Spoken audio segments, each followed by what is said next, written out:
Europe 1, il est 8h53. Thomas Soto, 6h-9h sur Europe 1. Le débrief de la matinale, les temps forts de ce que vous avez entendu ce matin sur Europe 1. Beaucoup de questions après le drame sur la Côte d'Azur. Que faut-il faire pour éviter d'autres catastrophes sur ces zones à risque? Écoutez la réponse d'un urbaniste, Alain Bourdin. Il était à 6h45 dans Europe 1 vous répond. C'est pas une mesure, c'est avoir une vision stratégique, ça veut dire travailler à l'échelle des grands territoires, donc pas une commune, etc. 2, faire entrer ça dans la culture, c'est-à-dire entrer la culture du risque, que chacun sache que ça peut arriver tout le temps et qu'il faut avoir un peu une idée de ce qu'il faut faire. Mais il faut évacuer des gens concrètement? Il faut les faire déménager? Il y a sûrement des gens à faire déménager à quelques endroits. Ça veut dire que c'est pas la solution générale, mais il y a quelques endroits où probablement il vaudrait mieux faire déménager les gens. Europe 1 vous répond, les réponses à vos questions que vous posez tous les matins sur Twitter avec le hashtag un matin et sur europe1.fr. L'Irlandais William Campbell et le Japonais Omura ont reçu le prix Nobel de médecine pour la découverte de l'avermectizine. L'avermectizine, un médicament qui ne vous dit peut-être rien et pourtant le docteur Kierzek utilise régulièrement un dérivé de cette molécule aux urgences. La question santé, c'était à 6h50 tout à l'heure.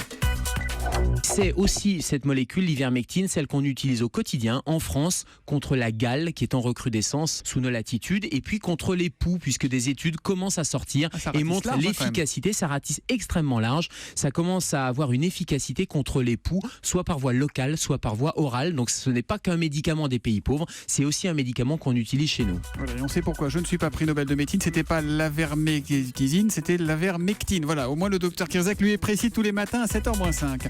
Les images du DRH d'Air France avec sa chemise en lambeaux ont fait le tour du monde. Les syndicats condamnent évidemment ces actes. Mais pour le président du SNPL Air France, le principal syndicat de pilotes de ligne, Philippe Evin, le dialogue reste impossible. Alors Air France doit-il changer sa direction? Écoutez sa réponse, c'était à 7h45 dans l'interview Vérité d'Europe.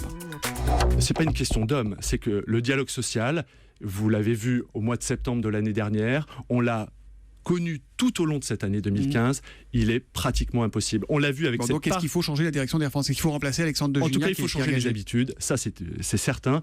Cette politique finalement basée un peu sur la communication et uniquement sur les coups d'éclat médiatiques, ça ne peut plus continuer. Et puis toujours à propos d'Air France, l'ancien Premier ministre Jean-Pierre Raffarin était à 8h20 l'invité de Jean-Pierre Elkabbach. Il a lui aussi réagi à la situation dans la compagnie. L'ancien Premier ministre est inquiet carrément pour l'avenir d'Air France. J'ai écouté hier soir, un peu par hasard, la chanson de Charlebois. Je ne sais pas si vous vous souvenez, Northern, Eastern, Western and Pan American. Eh bien, quand vous reprenez toutes ces compagnies, vous vous rendez compte que plus de la moitié sont aujourd'hui disparues. Donc Air France, comme Swissair en son temps, Air France peut connaître d'énormes difficultés. Oui, Air France est menacée et qu'on regarde le paysage du ciel partout dans le monde, on s'aperçoit que régulièrement des compagnies disparaissent. Air France n'est pas assurée de son avenir. Et voilà pour Jean-Pierre Raffarin et pour tous les fans de Robert Charlebois.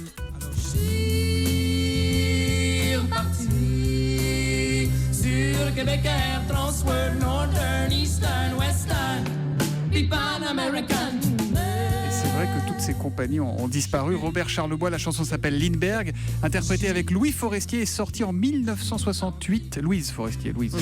Ça vous plaît? Ah bah oui, j'adore. Vous chantiez là quand même, hein? Ah bah oui, je chantais. Bah allez-y. Ah non. Plutôt de Johnny ou plutôt de Charlebois? Charlebois. Charlebois. Plutôt Charlebois. Ok, thank you very much. Allez, voilà pour le débrief de la matinale.